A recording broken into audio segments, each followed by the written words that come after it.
Oh, my dearest love, light of all lights, your dreadful scream still echoes in my mind. My body is still in the same suspension, paused.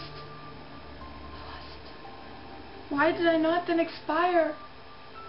Why am I here to relate the destruction of the best hope and purest creature on earth?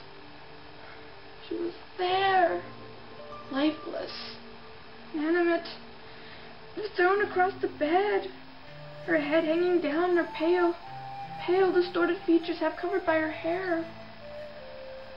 Her hair. Everywhere I turn, I see the same figure, her bloodless arm relaxed, form flung by the murderer on its bridal bier. How could I behold this and live? Alas! How could I behold this? It is obstinate, and clings closest where it is most aided. Oh, my dearest love, love of all loves.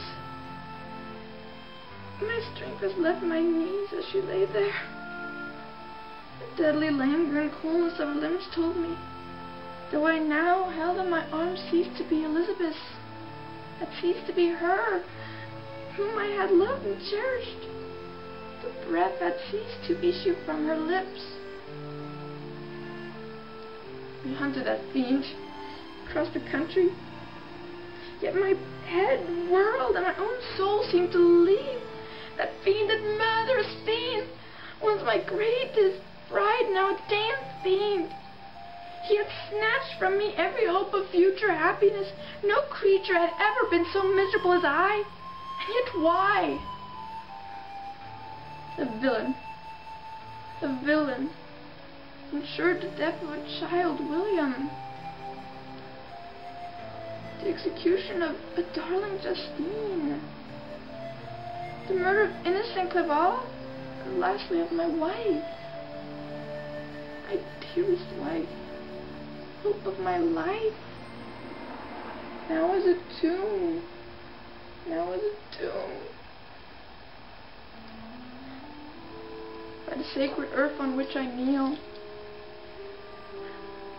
by the shades that wander near me, by the deepened grief that I feel, I swear, and by thee, O night, and the spirits that preside over thee, the spirits, to pursue the demon which causes misery, until here I shall perish in mortal conflict. For its purpose I shall preserve my life.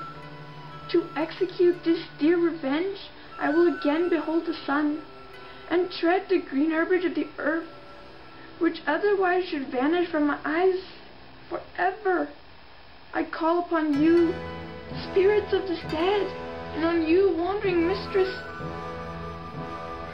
of vengeance, to aid and conduct me in my work. Let this cursed and hellish monster drink deep of agony. Let him feel the despair that now torments me. You hellish form, full of treachery and fiend-like malice. As I still live for those who do not, my vengeance will be your death.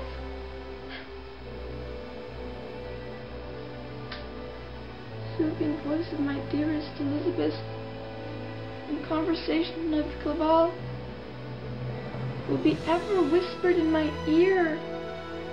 For them shall never pity. The bitter sting of this agony will not cease to shackle me to this torment until he ascends to the funeral pyre of the torturing flames. For those who no longer live,